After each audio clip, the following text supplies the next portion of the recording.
Bonjour à tous et bienvenue sur notre chaîne. Voici la question du jour. Connaissez-vous le nom de la plante médicinale souvent utilisée pour ses effets bénéfiques sur la glycémie? Répondez dans les commentaires ci-dessous et partagez vos connaissances avec nous. Le diabète est une maladie chronique complexe et courante qui affecte des millions de personnes dans le monde.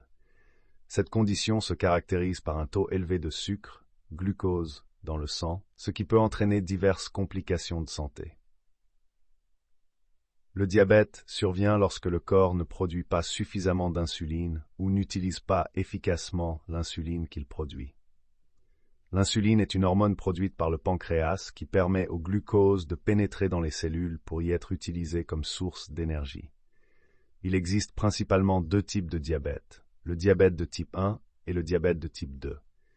Le diabète de type 1, également connu sous le nom de diabète juvénile ou insulinodépendant, est une maladie auto-immune. Dans ce type de diabète, le système immunitaire attaque et détruit les cellules bêta du pancréas qui produisent l'insuline. En conséquence, les personnes atteintes de diabète de type 1 doivent prendre de l'insuline quotidiennement pour réguler leur glycémie. Ce type de diabète se manifeste généralement chez les enfants et les jeunes adultes, bien qu'il puisse survenir à tout âge.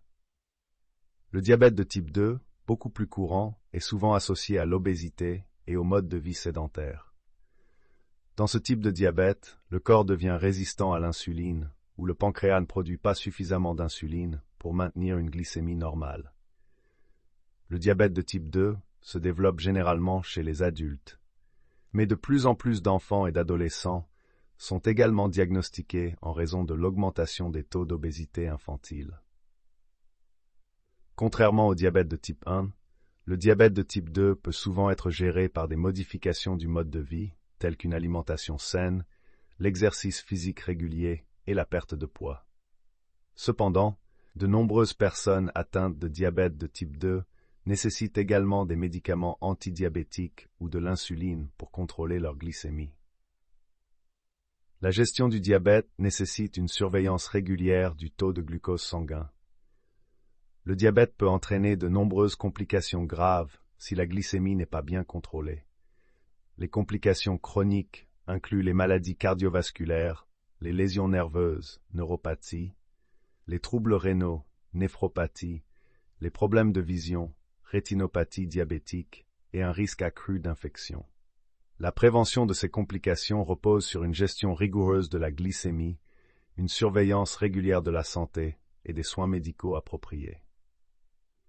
En plus des traitements médicaux, les approches de médecine traditionnelle et alternatives peuvent également jouer un rôle dans la gestion du diabète.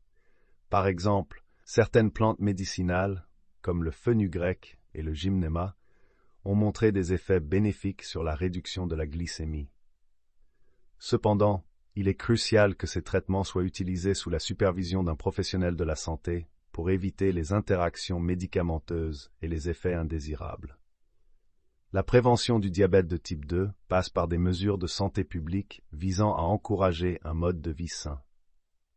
Cela inclut la promotion d'une alimentation équilibrée riche en fibres, en fruits et légumes, et pauvre en sucre et en graisses saturées. L'exercice physique régulier est également essentiel pour maintenir un poids santé et améliorer la sensibilité à l'insuline. Des programmes éducatifs et de sensibilisation sont nécessaires pour informer le public des risques associés au diabète et des moyens de le prévenir.